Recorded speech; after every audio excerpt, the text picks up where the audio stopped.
आज का हमारा टॉपिक है बाल विकास या बालक का विकास। बालक का विकास किस तरह से होता है, इसके जो आयाम हैं उनकी जानकारी एक शिक्षक के लिए बहुत आवश्यक होती है, क्योंकि शिक्षक बालक को शिक्षा देता है और विभिन्न शिक्षण पद्धतियों का इस्तेमाल करता है। तो अगर उसे बालक के विकास की या उसके विभिन्न आयामों की जानकारी नहीं होगी तो वो सही तरीके से बच्चे को शिक्षा नहीं दे पाएगा और शिक्षण प्रक्रियाओं का चयन बालक के अनुसार, उसकी अवस्था के अनुसार नहीं कर पाएगा। तो आज हम बालक विकास के अर्थ, आवश्यकता, क्षेत्र एवं अवस्थाओं के बारे में समझने की कोशिश करेंगे। Child development, it's meaning, necessity, domain and stages. जब बालकों को शिक्षा दी जाती है तो उस शिक्षा का महत्वपूर्ण उद्देश्य होता है बालकों का सर्वांगीण विकास। सर्वांगीण विकास के मायने हैं कि बच्चे का हर तरह से विकास हो और इसमें उसके शारीरिक और मानसिक विकास का बहुत बड़ा योगदान होता है, क्योंकि सर्वांगीण विकास के लिए शारीरिक रूप से और मानसिक रूप से भली भांति विकसित होना अत्यंत आवश्यक है।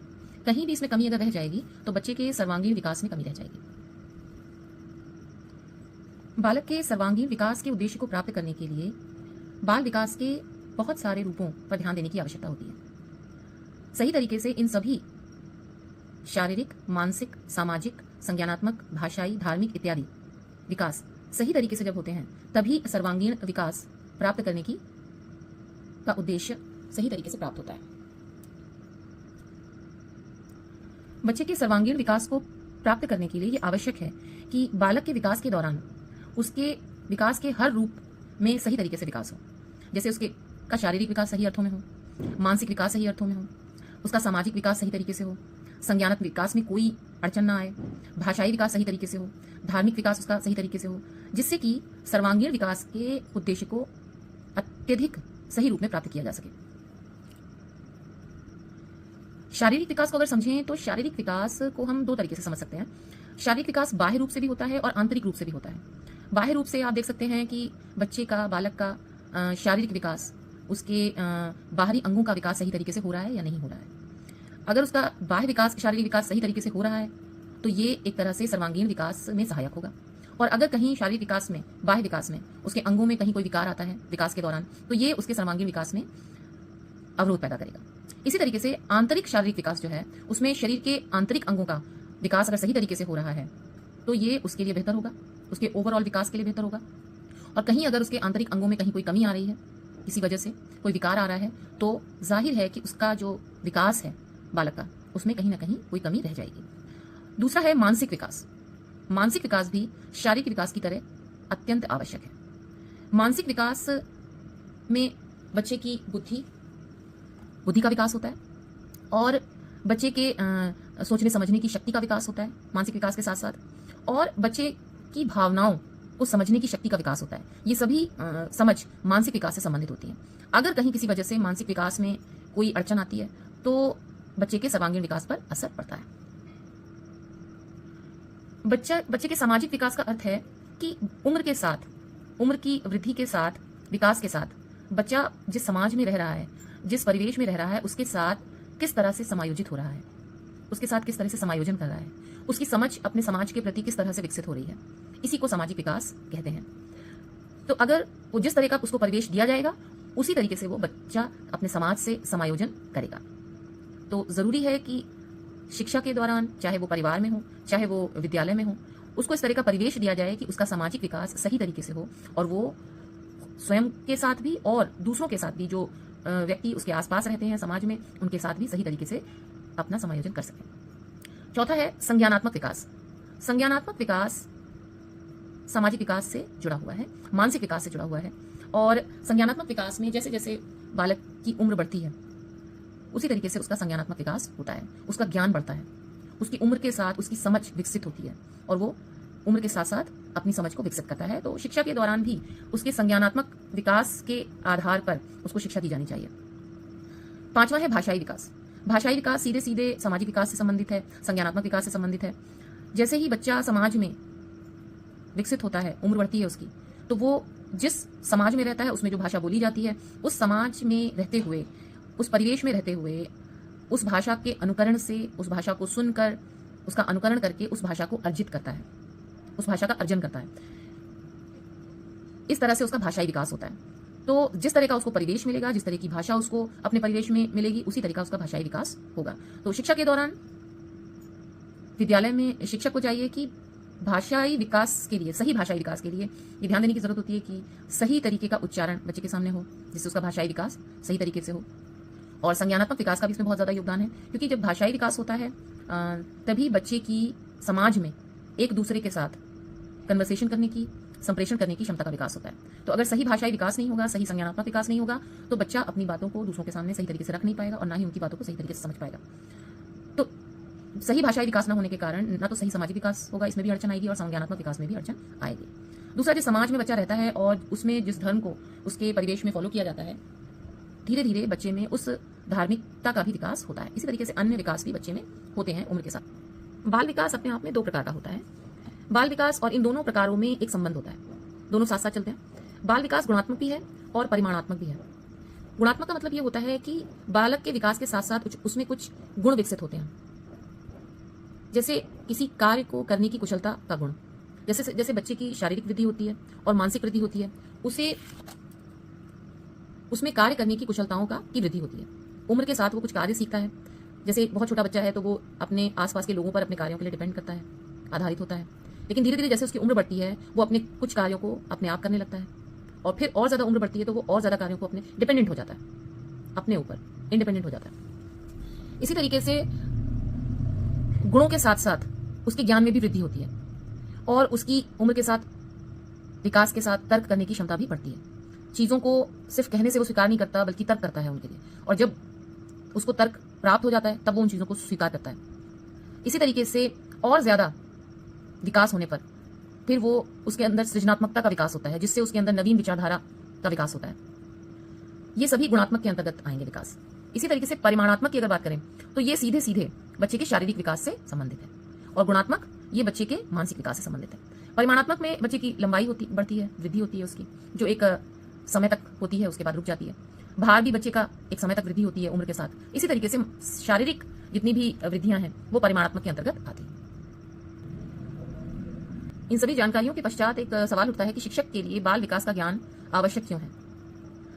शिक्षक के लिए बाल विकास का ज्ञान इसलिए आवश्यक है क्योंकि जब शिक्षक बच्चे को कक्षा में शिक्षा का वातावरण देता है तो उस वातावरण का निर्धारण करने के लिए किसी शिक्षक के लिए बाल विकास के ज्ञान की अत्यंत आवश्यकता है, क्योंकि तभी वो बालकों की क्रियाओं को नियंत्रित कर सकता है। उनकी मानसिकता की समझ शिक्षक के अंदर आ जाती है, उसके अनुसार वो उनकी क्रियाओं को नियंत्रित करता है और फिर उनको आवश्यकता अनुसार अपेक्षित दिशा प्रदान करता है। जैसे कोई बच्चा शारीरिक रूप से अक्षम है, उसको कम दिखाई पड़ता है, तो अक्सर टीचर उसको पहली लाइन में बोर्ड के पास बिठाने की कोशिश करता है। ये एक उदाहरण है कि शिक्षक को बच्चे के बाल विकास का ज्ञान है। या अगर कोई बच्चा बहुत ज्यादा क्रियाशील है उसके कक्षा में और वो दूसरे बच्चों को डिफिकल्टीज पैदा कर रहा है कक्षा में, तो उसको उस बच्चे को ही मॉनिटर बना देना या उससे कुछ इस तरह के काम लेना कि उसकी जो क्रियाशीलता है वो उसमें इस्तेमाल हो जाए। इससे क्या होता है कि उसकी क्रियाओं पर नियंत्रण हो जाता है और उसकी जो क्रियाशीलता है उसको एक सही दिशा प्रदान करने में शिक्षक को मदद मिलती है। बाल विकास का अर्थ से संबंधित कुछ एमसीक्यूज समझने की कोशिश करते हैं। पहला है बाल मनोविज्ञान का क्षेत्र है। बाल मनोविज्ञान का क्षेत्र है, ये सवाल यूपीटेट के 2018 के पेपर में आया है। केवल शैशवावस्था की विशेषताओं का अध्ययन। दूसरा ऑप्शन है केवल गर्भावस्था की विशेषताओं का अध्ययन, केवल बाल्यावस्था की विशेषताओं का अध्ययन। चौथा है गर्भावस्था से किशोरावस्था की विशेषताओं का अध्ययन। आप जानते हैं कि बाल मनोविज्ञान के क्षेत्र की जब बात आती है तो मुख्य रूप से वैज्ञानिकों ने बाल मनोविज्ञान के क्षेत्र की अगर बात करें तो आप जानते हैं कि बाल मनोविज्ञान के क्षेत्र के बारे में मनोवैज्ञानिक कहते हैं कि मुख्य रूप से इसमें शैशवावस्था, गर्भावस्था, बाल्यावस्था से लेकर किशोरावस्था तक सभी को शामिल किया जाता है। तो जाहिर बात है कि पहला ऑप्शन केवल शैशवावस्था, दूसरा ऑप्शन केवल गर्भावस्था, तीसरा ऑप्शन केवल बाल्यावस्था उत्तर नहीं हो सकते। चौथा हमारा उत्तर होगा गर्भावस्था से किशोरावस्था की विशेषताओं का अध्ययन। इन सभी को शामिल करेंगे तो हमारा बाल मनोविज्ञान का क्षेत्र। दूसरा एमसीक्यू है विकास के लिए निम्नलिखित में से कौन एक उचित है। ध्यान देंगे कि विकास के लिए निम्नलिखित में से कौन एक उचित है। हमारे जो 4 ऑप्शंस हैं उनमें से हमें एक उचित विकास के लिए जो है उसको चूज करना है। पहला है विकास जन्म के साथ प्रारंभ होता है और समाप्त होता है। पहला ऑप्शन नहीं हो सकता क्योंकि विकास हम जानते हैं कि जन्म से पहले गर्भावस्था से प्रारंभ हो जाता है, तो ये ऑप्शन यहां तक तो गलत है। और समाप्त होता है, ये लाइन भी गलत है। इसके बाद है दूसरा ऑप्शन, विकास एकल आयामी है। दूसरा ऑप्शन भी गलत है क्योंकि विकास एकल आयामी नहीं है। अभी हमने पढ़ा कि विकास के कई आयाम हैं। 2 आयाम अगर मुख्य रूप से सामान्य तौर पर देखें तो शारीरिक और मानसिक आयाम अभी हमने पढ़े। फिर उसके बाद और गहन अध्ययन करेंगे तो उसमें और ज़्यादा क्लासिफिकेशन हो जाता है, तो ये उत्तर नहीं हो सकता। तीसरा है विकास पृथक होता है। हमने अभी पढ़ा कि विकास पृथक नहीं होता। विकास शारीरिक विकास मानसिक विकास पर आधारित होता है और मानसिक विकास शारीरिक विकास पर आधारित होता है। अगर शारीरिक विकास में बाह्य आंतरिक रूप से कहीं कोई कमी आती है तो मानसिक विकास पर उसका असर पड़ जाता है, और मानसिक विकास के किसी आयाम पर, किसी क्षेत्र में अगर कमी हो जाती है तो उसका असर पूरे सर्वांगीण विकास पर पड़ता है। तो विकास पृथक नहीं हो सकता, तीसरा भी गलत है। तो चौथा आंसर है, सामाजिक सांस्कृतिक संदर्भ विकास में महत्वपूर्ण भूमिका का निर्वाह करता है। ये उत्तर सही होगा क्योंकि हमने पढ़ा है कि जब बालक समाज में होता है तो समाज में रहते हुए उसके परिवेश में उसकी संस्कृति के साथ समायोजित करते हुए विकसित होता है कई रूपों में। जैसे उसकी भाषा का विकास होता है, उसका संज्ञानात्मक विकास होता है, उसकी बुद्धि का विकास होता है, उसका मानसिक विकास होता है। तो ये सभी सामाजिक और सांस्कृतिक संदर्भ में होता है। जब इस परिवेश में बच्चा रहता है तो हमारा ये चौथा आंसर सही होगा। तीसरा एमसीक्यू देखेंगे, विकास में वृद्धि से तात्पर्य है। विकास में वृद्धि से तात्पर्य, अगर हम वृद्धि की बात करें तो आपको पता है कि वृद्धि जो है वो विकास में समाहित है और वृद्धि की एक निश्चित समय तक होती है और विकास मृत्यु पर्यंत होता रहता है। वृद्धि की एक सीमा है लेकिन विकास तब तक होता रहता है जब तक व्यक्ति की मृत्यु नहीं हो जाती है। तो ये हम समझते हैं, इसी आधार पर हम अपना उत्तर देखेंगे। ऑप्शंस देखते हैं। ज्ञान में वृद्धि, विकास में वृद्धि से तात्पर्य है ज्ञान में वृद्धि। बात सही है लेकिन अधूरी है क्योंकि विकास में वृद्धि से तात्पर्य सिर्फ ज्ञान में वृद्धि से तात्पर्य नहीं है, इसमें और भी बातें समाहित होती हैं। विकास में वृद्धि से तात्पर्य है संवेग में वृद्धि। बात सही है लेकिन अधूरी है क्योंकि इसमें ज्ञान को भी शामिल करना पड़ेगा। जब तक ज्ञान नहीं बढ़ेगा तब तक संवेग समझ में नहीं आएंगे, संवेगों की समझ पैदा नहीं होगी, उनकी वृद्धि कैसे होगी? ये दोनों एक दूसरे से जुड़े हुए हैं। वजन में वृद्धि, अभी हमने बात की कि शारीरिक और मानसिक विकास एक दूसरे से जुड़े हुए हैं, तो ये जो मानसिक विकास के अंश हैं ये इस शारीरिक विकास से की वृद्धि से जुड़े हुए हैं। तो ये तीनों समाहित होंगे तब हम कह सकते हैं कि विकास में वृद्धि से तात्पर्य है। तो देखते हैं चौथा आंसर, आकार सोच समझ कौशलों में वृद्धि। यहां पर आप देख सकते हैं कि आकार यानी कि शरीर की बात, शारीरिक विकास की बात की गई है। सोच समझ और कौशल, सोच समझ मानसिक विकास की बात भी यहाँ पे आ गई है और गुणात्मक विकास कौशलों की वृद्धि की बात भी आ गई है। तो हमारा चौथा उत्तर जो है वो सही हो जाएगा। इसे चौथा एमसीक्यू है, बाल मनोविज्ञान के आधार पर कौन सा कथन सर्वोत्तम है? पहला ऑप्शन है, सारे बच्चे एक जैसे होते हैं। ये एक सामान्य वाक्य है जो आमतौर पर यूं ही कह दिया जाता है, लेकिन अगर गहराई से सोचा जाए तो ऐसा नहीं है। सारे बच्चे एक जैसे नहीं होते हैं। सामान्य तौर पर कहा जा सकता है क्योंकि एक उम्र के बच्चों की गतिविधियां लगभग एक जैसी होती हैं, वृद्धि एक प्रकार से होती है, विकास एक प्रकार से होता है, लेकिन उनमें गहराई से अगर देखा जाए तो बच्चे एक प्रकार के एक जैसे नहीं होते, उनमें बहुत विभिन्नताएं होती हैं। तो ये ऑप्शन सही नहीं हो सकता बाल मनोविज्ञान के आधार पर। कुछ बच्चे एक जैसे होते हैं, सामान्य तौर पर नॉर्मल तरीके से देखा जाए तो कुछ बच्चे एक जैसे हो सकते हैं, लेकिन बाल मनोविज्ञान की गहराई के आधार पर अगर देखा जाए तो कुछ बच्चे एक जैसे नहीं होते। सब बच्चों में कहीं ना कहीं व्यक्तिगत रूप से कुछ ना कुछ विभिन्नताएं अवश्य होती हैं। कुछ बच्चे विशिष्ट होते हैं, ये बात अपनी जगह सही है कि कुछ बच्चे विशिष्ट होते हैं, लेकिन प्रत्येक बच्चा बाल मनोविज्ञान के आधार पर अपने आप में विशिष्ट है। ये कुछ बच्चे विशिष्ट होते हैं, ये कहना सामान्य तौर पर किसी आधार पर कहा जा सकता है, किसी पर्टिकुलर गुण के आधार पर कहा जा सकता है कि कुछ बच्चे विशिष्ट हैं, इस गुण में विशिष्ट हैं या उस गुण में विशिष्ट हैं, लेकिन प्रत्येक बच्चा बाल मनोविज्ञान के आधार पर उसमें कोई ना कोई विशिष्टता होती है। तो ये भी पूरी तरीके से वाक्य सही नहीं है बाल मनोविज्ञान के आधार पर। चौथा देखते हैं, प्रत्येक बच्चा विशिष्ट होता है।